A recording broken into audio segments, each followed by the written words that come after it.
Friction in rolling. हमने एक horizontal surface लिया, अब इसके ऊपर हम एक बॉल को रोल कराएंगे। अब देखिए आपको ये सिंपल सा लग रहा है कि एक बॉल रोल कर रही है, पर जैसा कि मैंने आपको बताया था हमेशा पॉइंट ऑफ कांटेक्ट पे सोचना है। अगर मैं पॉइंट ऑफ कांटेक्ट पे आ जा रहा हूँ तो मुझे क्या समझ आ रहा है, देखो सपोज इस बॉडी की खुद की एक वेलोसिटी है सेंटर की v। मैंने इस बॉल को जब पुश कर रहा हूँ ऐसे, तो आप ये सोचो इसकी खुद की एक वेलोसिटी v है, ऐसे सेंटर ऑफ मास की एक वेलोसिटी ऐसे है, और इस बॉडी का एंगुलर रोटेशन आगे बढ़ते बढ़ते बेटा देखो ये घूम भी रहा है, तो उसकी स्पीड ओमेगा है about centre of mass, about centre. इस बॉडी के लिए सेंटर ऑफ मास इसका बस सेंटर इमेजिन कर लो। अब ये घूम भी रहा है, तो बेटा मुझे अगर फ्रिक्शन देखना है तो मुझे पॉइंट ऑफ कांटेक्ट के रिस्पेक्ट में वेलोसिटी सोचनी पड़ेगी, यानी अर्थ के रिस्पेक्ट में ये पॉइंट ऑफ कांटेक्ट की क्या वेलोसिटी है। अब बेटा आप मुझे बताओ, अगर मैं एक घूमती हुई बॉडी जिसके पास ओमेगा हो और सेंटर ऑफ मास आगे से v से जा रहा हूं, मैं पॉइंट ऑफ कांटेक्ट की वेलोसिटी बोलूं, सपोज मैं पॉइंट ऑफ कांटेक्ट को p बोलता हूं, जो जमीन को टच कर रहा है मैं उसको पॉइंट p बोलता हूं, तो आप मुझे बताइए हमें क्या चाहिए। हमें चाहिए velocity of the point p with respect to earth, हमको वो चाहिए, तब हमें पता चलेगा कि अर्थ के रिस्पेक्ट में ये कैसे मोशन कर रहा है। अगर मैं इस पॉइंट की वेलोसिटी को बताऊं तो ऐसे लिखोगे, velocity of point p with respect to earth equal to velocity of point p with respect to center plus velocity of the center with respect to earth। अब देखो बेटा, यानी मुझे समझ आया कि पॉइंट p की वेलोसिटी में मुझे दो कंपोनेंट चाहिए, point p with respect to center। अगर मैं सेंटर के रिस्पेक्ट में देखूं तो मेरे को सिर्फ ओमेगा r दिख रहा है पीछे की तरफ,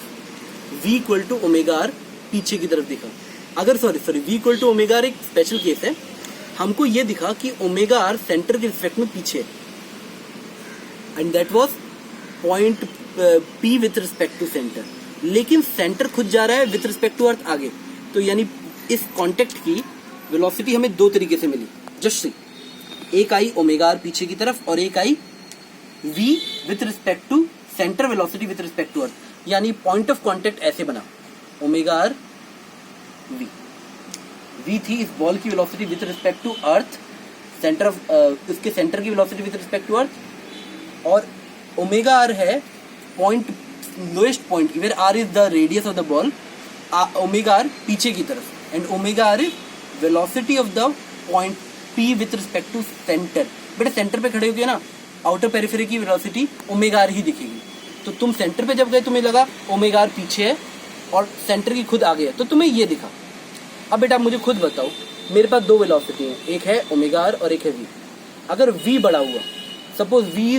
v बड़ा हुआ, तो आपको ऐसा दिखेगा कि रोल कम कर रहा है, स्लाइड ज्यादा कर रहा है।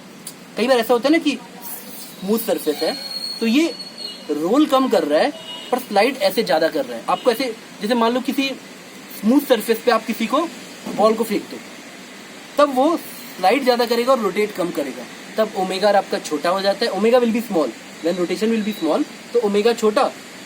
और v बड़ा। तो रिजल्टेंट बेटा इस पॉइंट ऑफ कांटेक्ट पे ओमेगा अगर छोटा है और v बड़ा है, तो रिजल्टेंट इस तरफ आएगा v माइनस ओमेगा r। अब मैं पॉइंट ऑफ कांटेक्ट पे जब v माइनस ओमेगा r है, तो फ्रिक्शन का डायरेक्शन एग्जैक्टली पीछे हुआ, क्योंकि पॉइंट ऑफ कांटेक्ट के रिस्पेक्ट में पॉइंट आगे जाना चाहता है अर्थ के रिस्पेक्ट में। अब बेटा जरा दूसरी चीज सोचो, सपोज एक ऐसा केस है जैसे आप कार चला रहे हो और कार कीचड़ में फंस गई, तब उस केस में कई बार फुल एक्सेलेटर देने पे, या बाइक अगर बाइक के रिस्पेक्ट में फुल एक्सेलेटर देने पे आपकी व्हील्स की रोटेशन तो बड़ी कस के होती है, ओमेगा बहुत ज्यादा होता है, पर आपकी बॉडी का मोशन थोड़ा स्लो होता है। उस केस में आप देखोगे ओमेगा r की वैल्यू बहुत बड़ी रहती है और वेलोसिटी बहुत छोटी सी है, तो रिजल्टेंट क्या लगा बेटा, omega r minus v, that will be in this direction, omega r minus v। तब अगर मैं पॉइंट ऑफ कांटेक्ट को पीछे घसीटना चाहता हूं तो फ्रिक्शन की वैल्यू